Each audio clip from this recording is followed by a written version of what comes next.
And it seemed like in some of those exchanges, you guys were really letting your hands go, and then you'd resort back to the takedown. Was that kind of the game plan coming in, or the game plan was always wrestling. I felt comfortable on my feet, but I knew I'd be able to slow him down.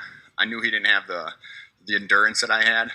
So I wanted, and he ended up engaging the wrestling in the first round, which honestly surprised me. But into that second round, it was, I could already see the decline on his end. And you got some of the biggest pops of the night from the fans. I think they really liked those exchanges. Did that, as fighting in front of fighting in an empty arena your last couple fights, did that throw you off at all to kind of hear that? I've said it a couple times now. I thought I'd like it, but fans it's way better. That was pretty cool, exiting the cage and hearing a bunch of people yelling for me. That was a pretty cool experience. For sure, man. And where do you go? Where do you go from here? What do you think's next? I mean, honestly, I'm gonna stay ready like I have been, and like I said out there, I'm not gunning for anybody. I'm not running from anybody. So just give me a name, and I'll be ready to go.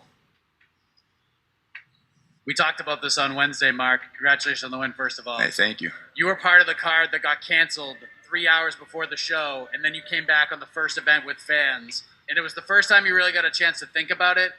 Did you get a chance to kind of think about it a little more? Is it a little more surreal thinking about it now? Yeah. To be honest, that would have been my first fight with Bellator, and since then, it's just been fight after fight. Pandemic going on. I've been in kind of a tunnel vision, just training and getting ready for fights. So yeah, it is nice to sit here now, kind of look back at all of it and kind of absorb it, soak it in a little bit. And like you just said, your back was against the wall. You knew it, but you said you were going to thrive on that pressure. You said you wanted it. It made you feel a little bit better heading in. Did it kind of live up to the expectations, the pressure, and the result sort of equating into how everything played out tonight? Well, I mean, you watched the fight from the opening bell.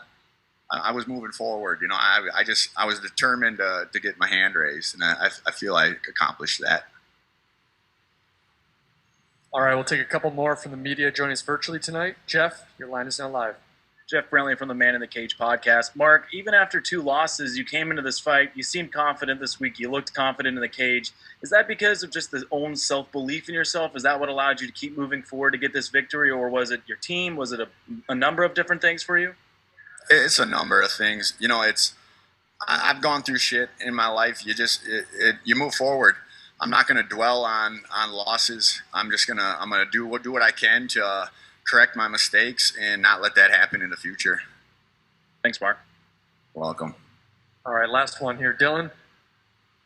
Hey there, Mark. I'm just kind of wondering your thoughts on the fact that, Chosen Few Gym went 2-0 tonight. I'm kind of wondering, did seeing teammate Alex Polizzi kind of compound the motivation further as he got in the Bellator cage? And just how are you feeling about the gym going 2-0 tonight? I think we did our gym proud. I watched Alex's fight up in the hotel room, and I could have told you that was going to happen. The guy's a monster. I'm probably his main training partner, and the guy, every day I come home with a different bruise or sore muscle from that guy. He's a savage.